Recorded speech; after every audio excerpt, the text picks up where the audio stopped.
Hey everybody, welcome to a new video in the Generative Music AI course. In the previous lecture, we covered the theory behind genetic algorithms. Today is implementation time. Indeed, we're going to be implementing a genetic algorithm that can carry out a very interesting music generation task that's called melody harmonization.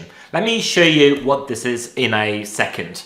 So, you have a melody like this one, Twinkle Twinkle Little Star, at least like the first phrase of that, and then you want to add a chord progressions that can accompany the melody. That's what we call harmonization or melody harmonization. We're going to be trying to do this with a genetic algorithm. And by the way, we're going to be using Twinkle Twinkle Little Star as the sort of target melody that we want to harmonize.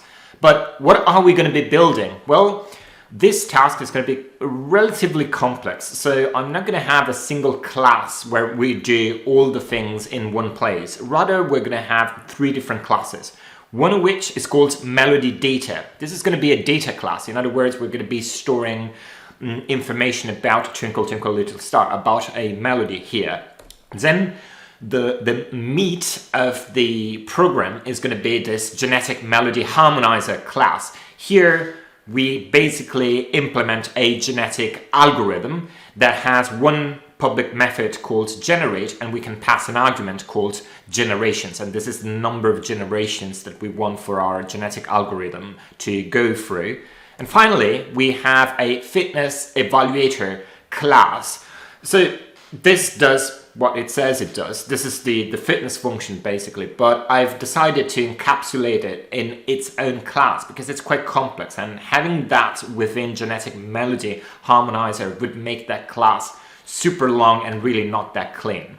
This FitnessEvaluator class has two public methods. One is get chord sequence with highest fitness.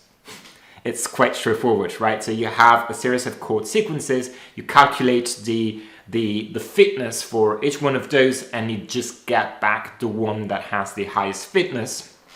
And the other public method for FitnessEvaluator is evaluate. And this is also quite straightforward. We pass a chord sequence, a possible harmonization, and then we get an evaluation, the fitness for that particular chord sequence. Let's take a look at the relationships between these classes, focusing first on GeneticMelodyHarmonizer. Of course, GeneticMelodyHarmonizer will hold an instance of MelodyData as well as FitnessEvaluator, and it's going to be using FitnessEvaluator for running evaluation on the chord progressions. Okay, then we have FitnessEvaluator, and FitnessEvaluator is going to have a copy of a MelodyData because it needs to know about the melody in order to come up with a fitness evaluations. Okay, so that's it from the design side of things. So now let's dive directly into the code. Here we are in PyCharm.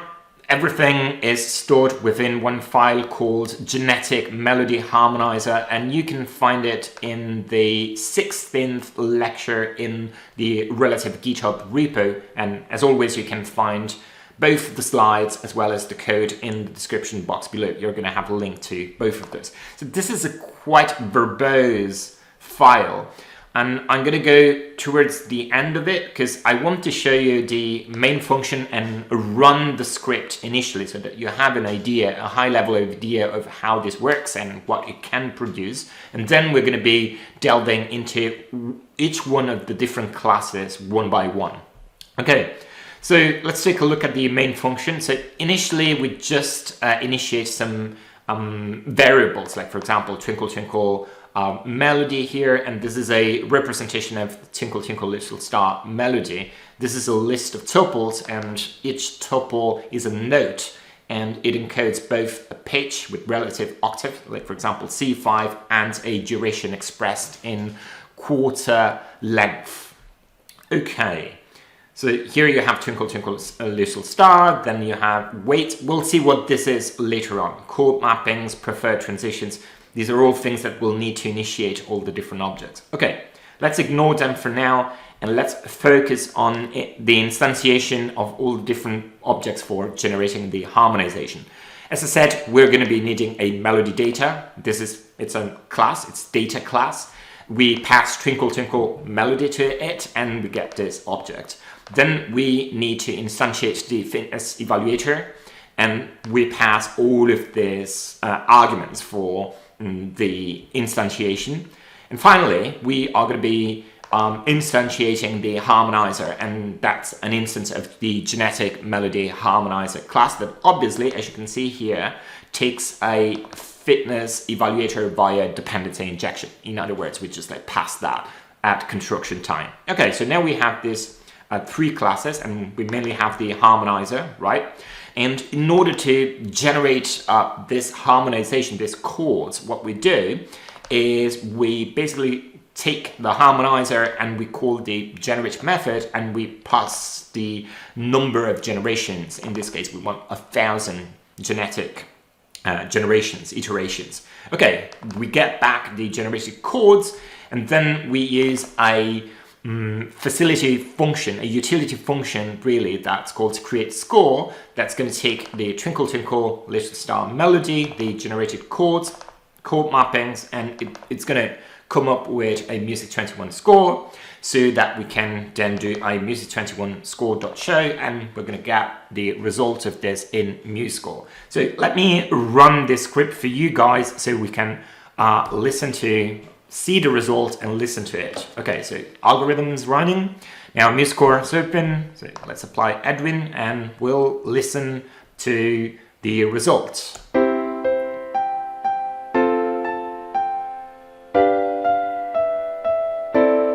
Not bad.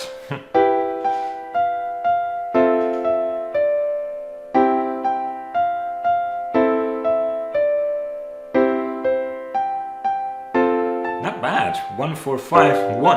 Haha, nice. Good. Nice result. Okay, let me close this one down. Let's go back to the code and let's analyze all the different building blocks here. And we have quite a lot of stuff to cover. So I'm not really going to get too much into the nitty-gritty details here. Of course, you have the code available. It's very well commented.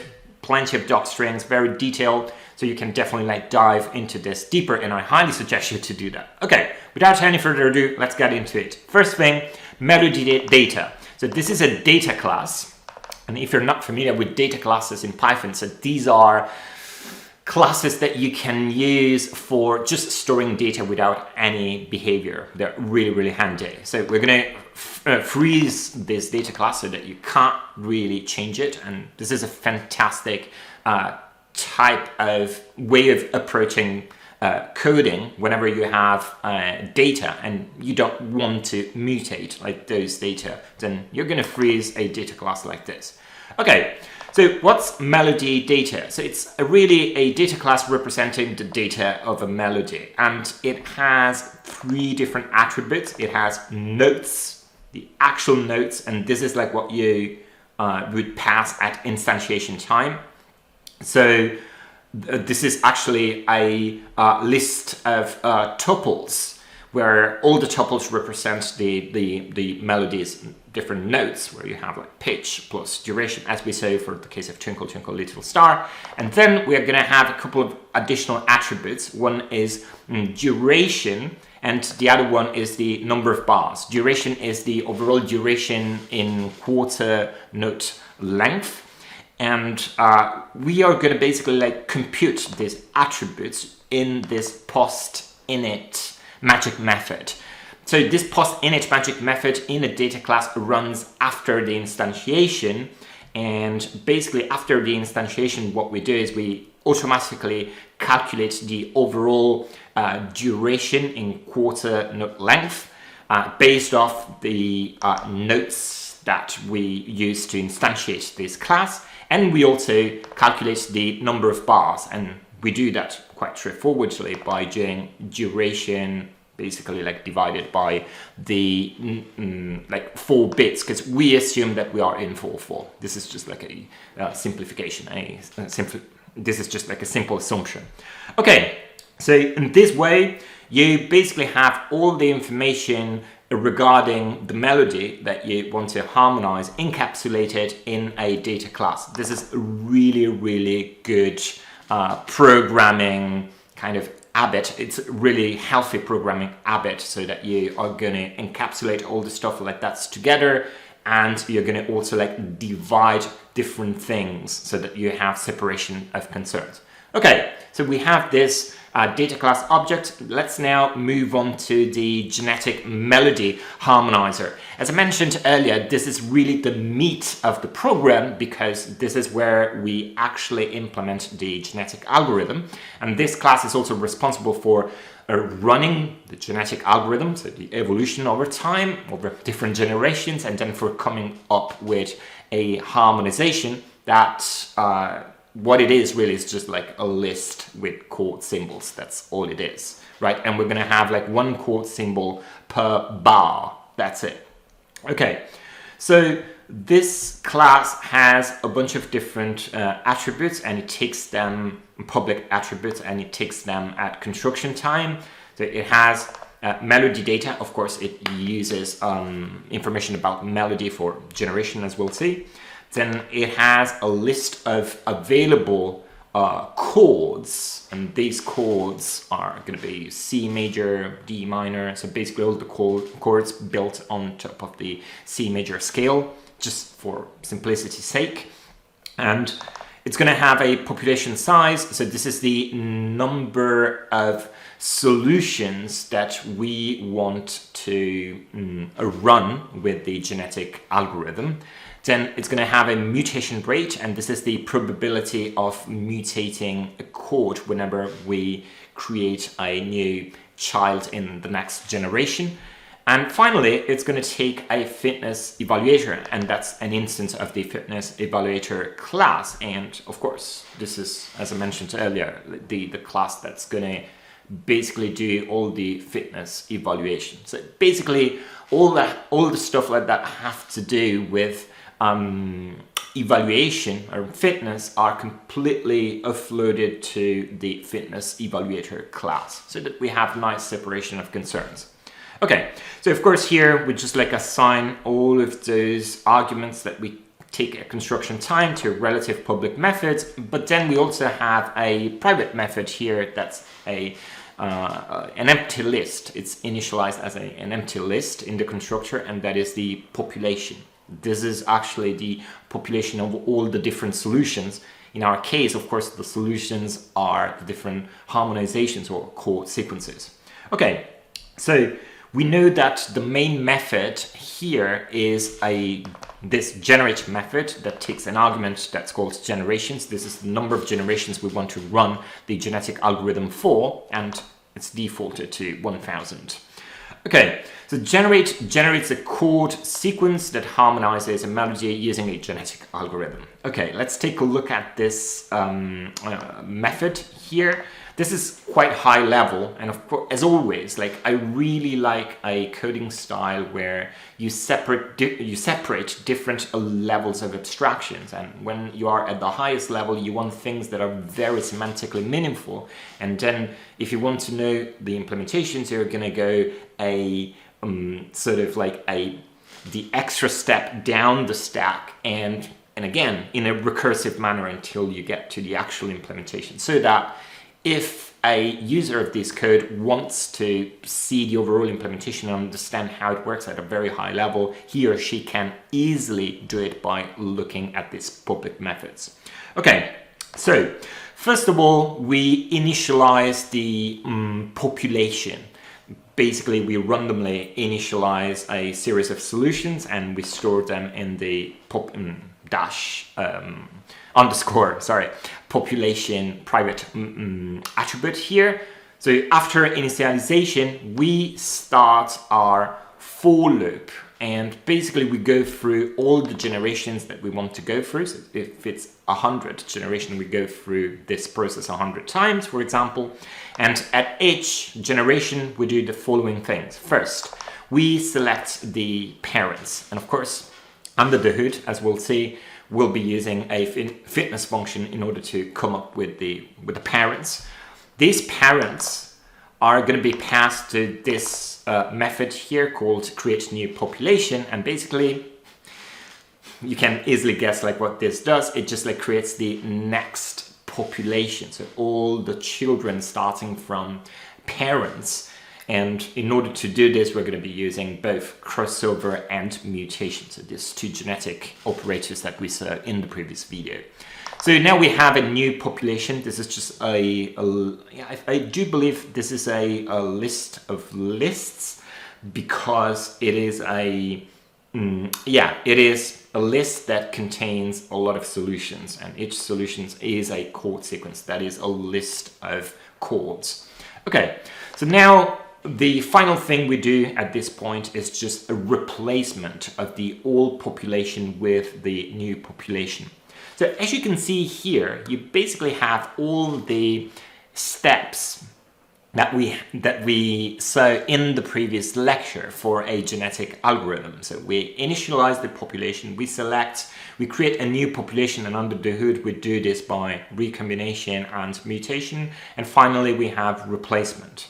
Okay, so let's assume we go through all the generations here. So we have the final population that hopefully is going to be improved in terms of the overall fitness of the different solutions. So what we want to do now is just get back the solution, the harmonization that has the highest fitness. And we can do that by using the FitnessEvaluator object, and that has a method that's get chord sequence with highest fitness, and we do pass the population. And of course this is the population associated with the last generation. Okay, we get the best chord sequence, we return that. So basically we are returning this guy here, that's a list, and this is the harmonization with the highest fitness found in the last generation.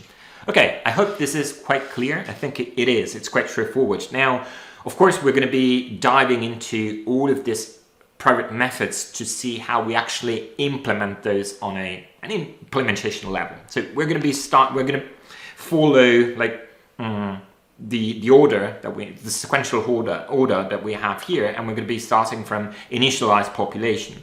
Okay, so with initialize population, we just initialize the population with random chord sequences. And in order to do that, what we do is we have a list comprehension.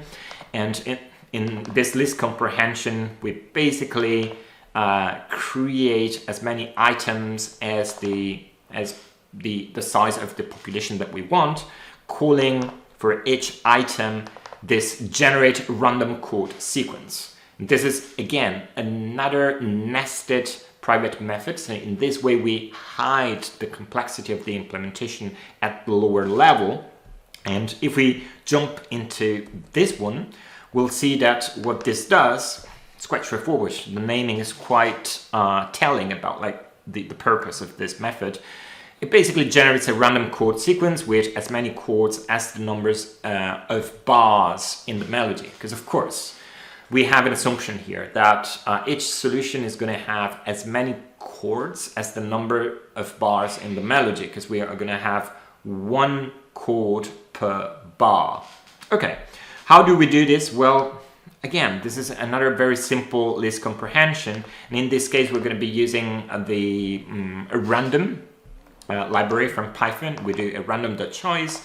We have all the list of chords, and basically we randomly pick a chord from the chords attribute, and we pick as many chords as the number of bars that we have in our melody. And of course we can access that information through our MelodyData object or data class. Nice. So now we know how we initialize the population. The next thing we do is, as I mentioned, we enter into this for loop, and the first step within each generation is to select parents. This probably is the, I don't know if it's this one, the most complex thing, or the next one, so create new population, but I would say probably this one, even though there's the offloading of the fitness stuff to the fitness evaluator object, so we'll see this later. So all of that complexity is hidden for now. Okay, let's jump into select parents. So how do we select parents? Well, basically what we do is we calculate the fitness for all the solutions that we have in our population, and we do that by instantiating a list via list comprehension, and for each item we call the evaluate public method of the fitness evaluator, passing a sequence of chords. And we do this like for all the solutions that we have in the population. Okay, so now we basically come up with a list of fitness values, one for each harmonization that we have in the population. Then what we want to do is basically returning a list with a number of solutions that's equal to the population size. And we do this in a probabilistic way. So we pass the population. So here we have all the different solutions in the populations, and we pass the weights. So these are the probabilities, and the probabilities basically are the fitness values. Just like to explain what this does. It basically draws from the population a solution for as many solutions of it draws as many solutions as the number of or the size of the population that we have, but that the probability of drawing a solution is proportional to its fitness value. In other words, at the end of this, we're going to come up with a list of solutions, and the probability of getting each solution is proportional to the fitness value. Of course, what you're going to get here potentially is the same solutions drawn multiple times. Potentially, that can happen. In this way, basically, we are prioritizing based off of the fitness value. The fitter you are, and the more likely you are to be drawn as a parent for the next generation. Okay, so this is how we select parents. And as I mentioned earlier, just before we go back to the higher part of the stack, all the complexity regarding the calculation of the fitness function is completely hidden here because it's offloaded to this fitness evaluator object. And of course, we'll analyze this later on. Okay, so we go back up here. So now we have the parents. So this is a list of potential solutions, and then we create a new population passing the parents. Let's see how this one works. So yeah, this one is a little bit convoluted, I would say. So the way it works, so of course, like this method generates a new population of chord sequences from the provided parents, and it does this by using crossover. And the type of crossover that we are going to be implementing is one-point crossover. And you should know what this is from the previous lecture. If you haven't watched the previous lecture, I highly suggest you to go check that out. And why not? I'm going to leave that up here. Okay. And as I said, the children will be created through crossover from parents as well as mutation. Let's see how this works. So we basically start a new population, and we default this to an empty list. And of course, we want to fill this up over time. We have a for loop, and that has as the higher limit the population size, and we jump in steps of 2.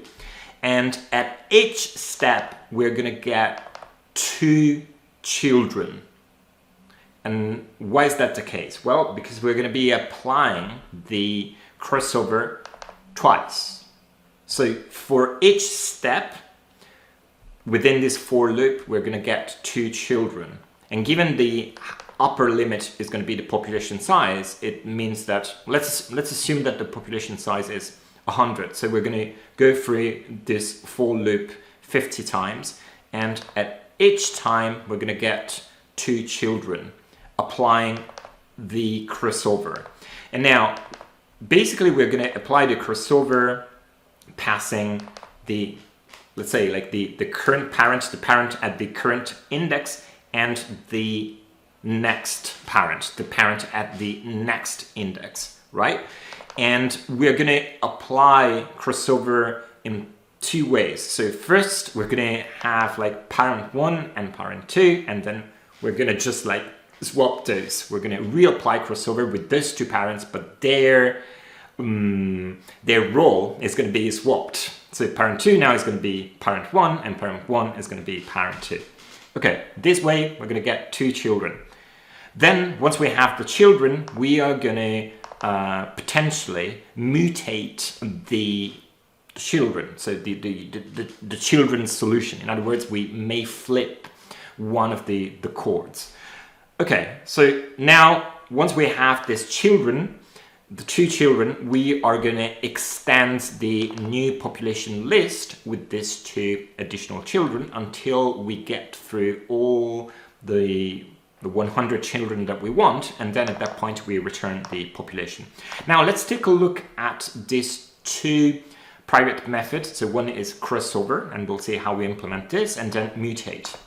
Let's jump into crossover. So crossover combines 2 parent sequences into a new child sequence using 1-point crossover. And so we have as arguments the 2 parents, the 2 parent solutions. And again, these are just like a list of chords, and the return is going to be the resulting child chord sequence.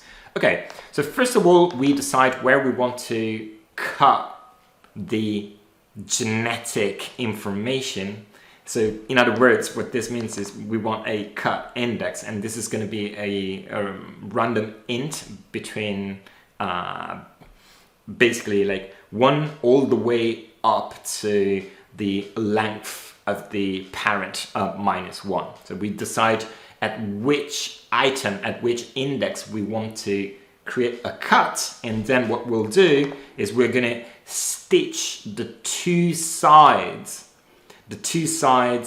on the left and on the right of the cut coming from the 2 different parents. So in this case, the left side is going to come from parent 1, and the right side is going to come from parent 2. This is for crossover. Then we have mutate, and let's take a look at how this works. So we have now a chord sequence. This is it's going to be basically like we're going to pass a child chord sequence. So in other words, this is a list of chords, and we want to decide whether to mutate that. So we basically run a random.random. So we're going to get a value, continuous value between 0 and 1. And if that value is less than the mutation rate, then basically we want to mutate the chord sequence. And so first of all, we randomly pick a mutation index. And then once we have the mutation index, in other words, we decide which item we want to flip in the list of chords. Then we randomly choose a chord from the self.available chords public attribute here, and we assign it to that index in the chord sequence, and we do return the chord sequence. Okay, yeah, I think that's all you have really in this create new population private method. Okay, so now let's just like go back or go up the stack once again. And yeah, and I think like this is all we needed to investigate for this class. It remains to be seen only one last thing, and that is the FitnessEvaluator. So this is a class that evaluates the fitness of a chord sequence based on various musical criteria. This class takes a construction time 4 different arguments. It takes a MelodyData. So let's just like take a look at the comments here. So this is this is MelodyData. Oh, by the way, this is not correct, because now this is a MelodyData and this is a MelodyData object like this. So this is the melody. Oops. Okay, it's nice. So it's just like some melody information. I just wanted to grab what I wrote up there in the comments. Okay, so this is just a MelodyData object. We're going to pass it, and of course, as we saw, this has all the necessary information that we need for fitness evaluation in this case. Then we're going to have chord mappings, and this is a dictionary, and these are all the available chords mapped to their notes. We'll see this later once we'll revise the main function, but basically this is a dictionary where you have as keys all the chord symbols like C major, D minor, like this, and then you have the associated notes that you have in those chords. Like for C major, you're going to have C, E, G. Good. Then you have the weights, and this is a dictionary with weights for each fitness evaluation function. So this is how we weight all the different musical criteria that we're going to be using for calculating the overall fitness function. That's going to be a linear combination of this musical criteria, of this individual criteria. Good.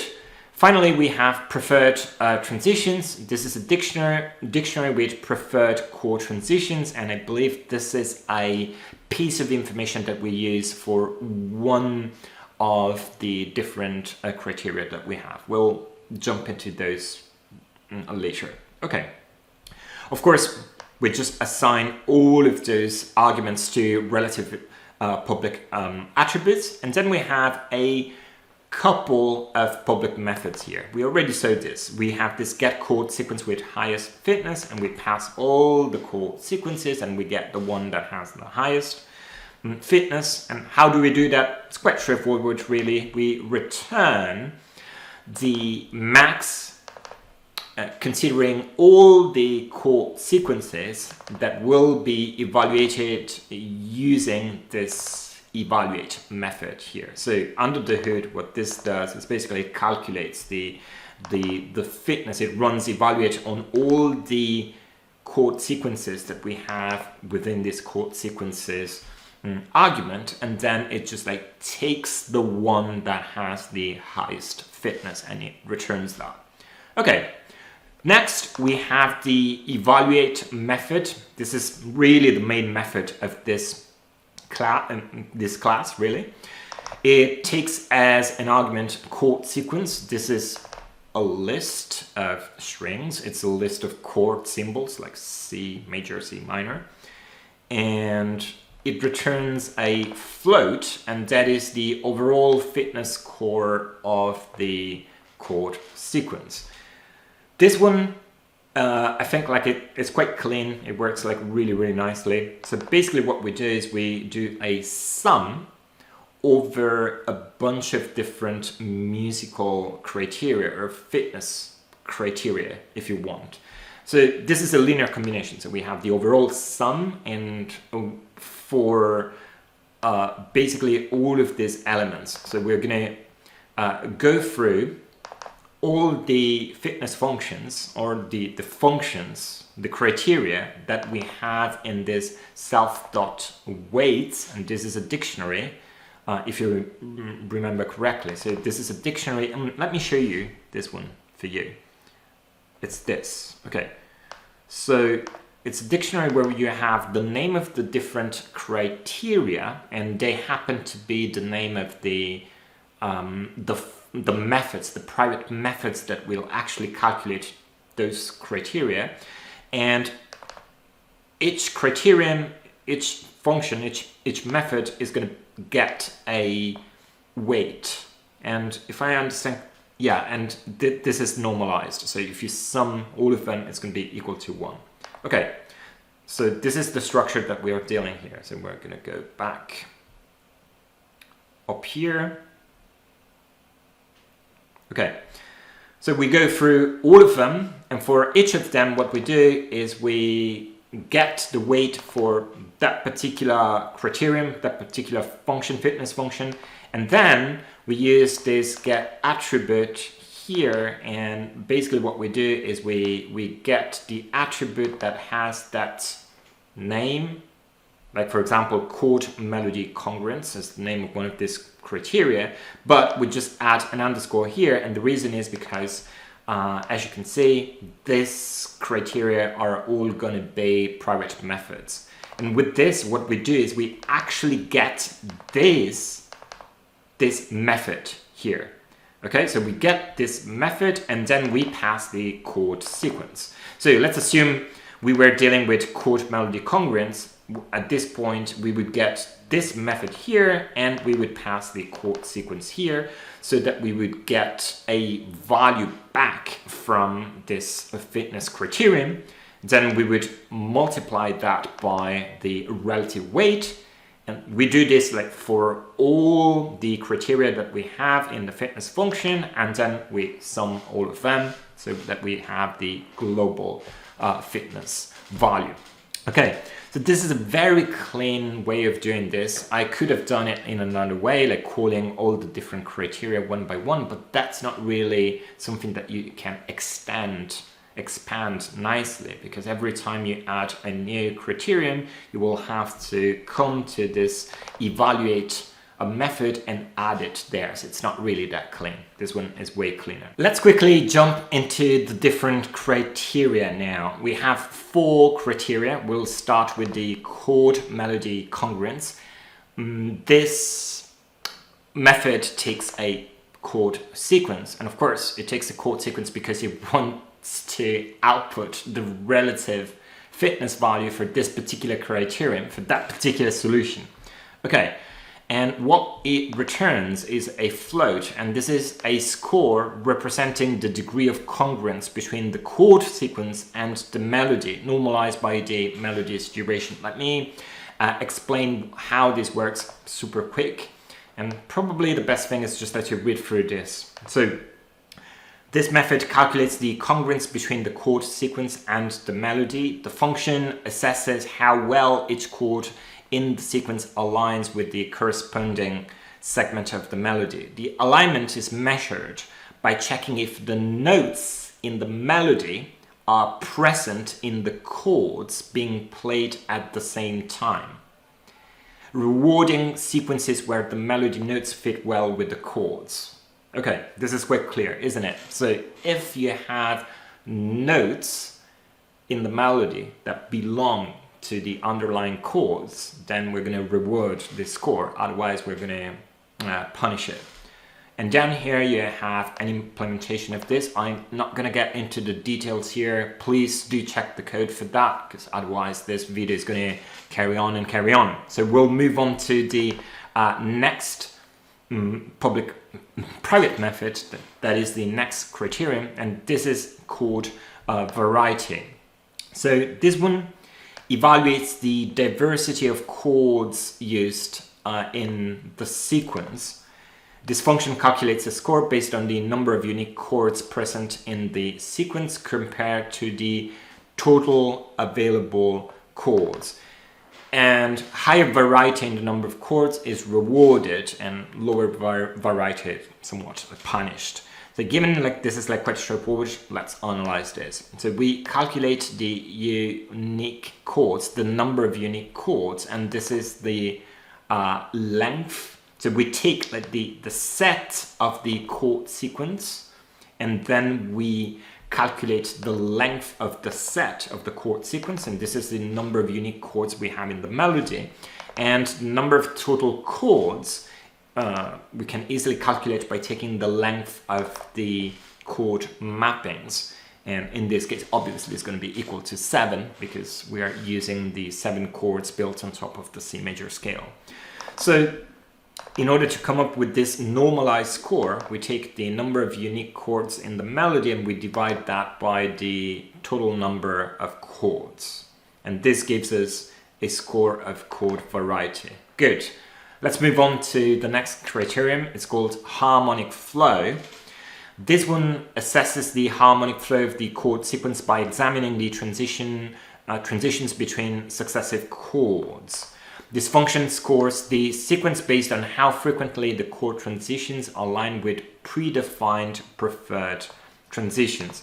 This is done so that whenever we get some sort of typical transitions or chord progressions like that tend to work quite well, and they're quite popular in this particular style, let's say, of like common practice classical music, then we're going to give a reward to the sequence, otherwise we're going to punish it. Okay, let's take a look at the implementation here.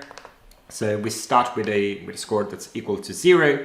Then we basically loop through like all the chords in the sequence, and what we want to do is just like take a look at the current chord and the next chord and consider whether like that transition is a transition that appears in the preferred transitions public method. We do this by taking first the next chord. We can basically like grab this next chord by using this index, the I+1 index called on the chord sequence list. And if the next chord is present in the preferred transitions of the current chord, then the score is going to get a +1.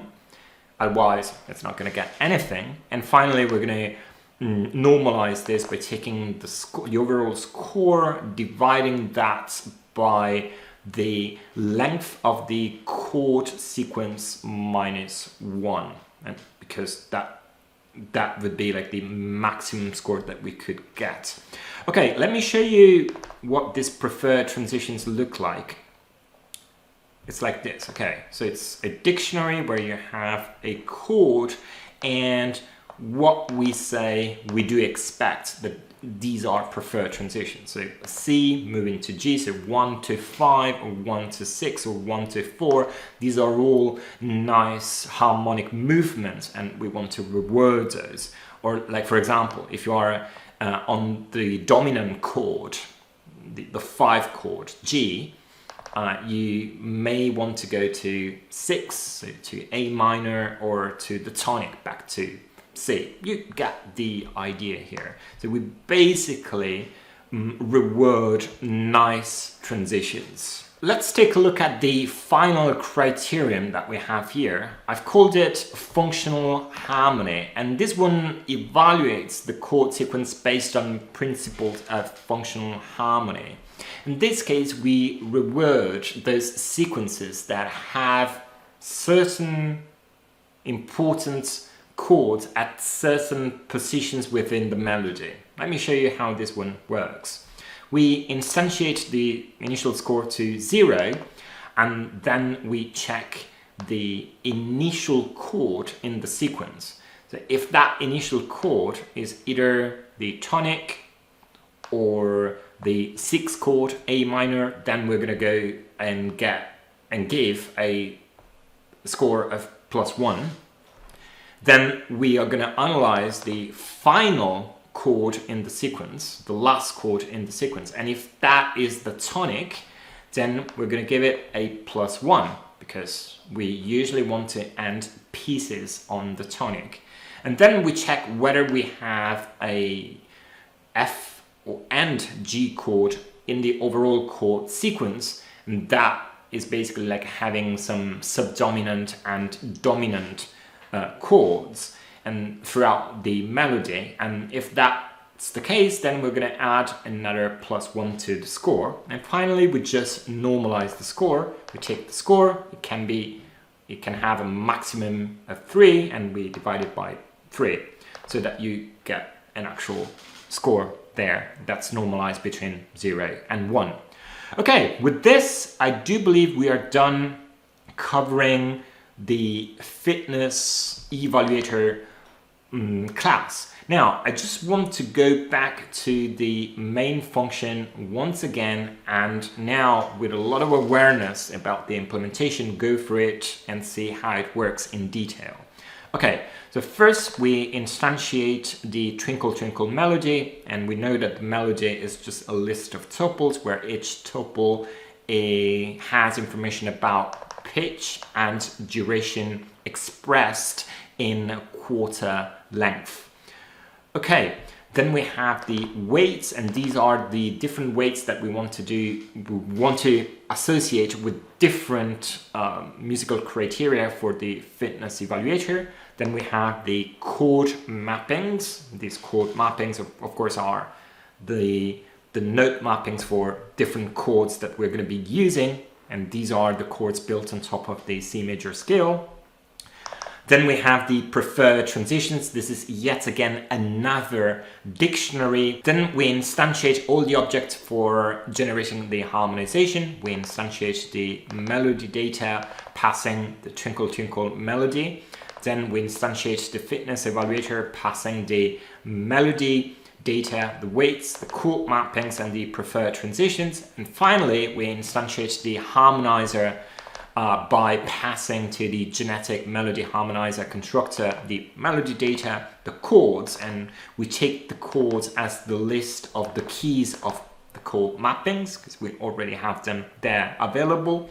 Then we pass the population size. In this case, I just want 100 possible solutions. The mutation rate, in this case, it's 5%. And finally, we pass the FitnessEvaluator that we instantiated up here. Then we can easily run the genetic algorithm by calling generate on the harmonizer object. We pass the number of generations. In this case, it's 1000. We get the generated chords, and this is the solution with the highest fitness value in the last generation. And then we call this a utility function called createScore, where we pass Twinkle Twinkle melody, generated chords, the chord mappings, so that we're going to get a Music 21 score. So here you have this function. I'm not going to get into it. We've covered something similar multiple times in previous tutorials, so I'll leave it to you to double check. Good. And finally, we do a music21.show so that we see our nice harmonization with the relative melody in MuScore. I suggest you play around with this code so that you can really make it your own and understand how it works and how you can play around with genetic algorithms for creating music or different types of musical elements. So here you have a few different suggestions of what you can do to play around with this code. First, you can change the melody and see how the genetic algorithm is going to respond. Instead of Twinkle Twinkle Little Star, you could use something else. You can also change the weights and see whether by changing the weights you're going to get harmonizations that are quite different because different criteria have been sort of like increased or decreased in their importance for the global fitness. Then you can do something a little bit more involved, like for example, modifying the different fitness criteria or adding new fitness criteria and removing others so that you can experiment on how you can use your own understanding of harmonization in order to create a fitness function that makes sense. Finally, I highly suggest you to implement a melody generation system using genetic algorithms. It's going to be a bit more involved, I would say, because of course in this case you'll have to rewrite loads of parts of the implementation that I provided you with, but it is an incredibly good exercise to really understand how to use genetic algorithms. Next time, we're going to start looking into some deep learning techniques. In particular, we're going to look at transformer architectures. I hope you found this tutorial valuable. If that's the case, please smash the like button and remember to subscribe if you're not a Sound of AI subscriber, because you're going to get a lot of value out of these videos if you are interested in things at the crossroads of music, AI, and programming. That's all for today. I hope I'll see you next time. Cheers for now.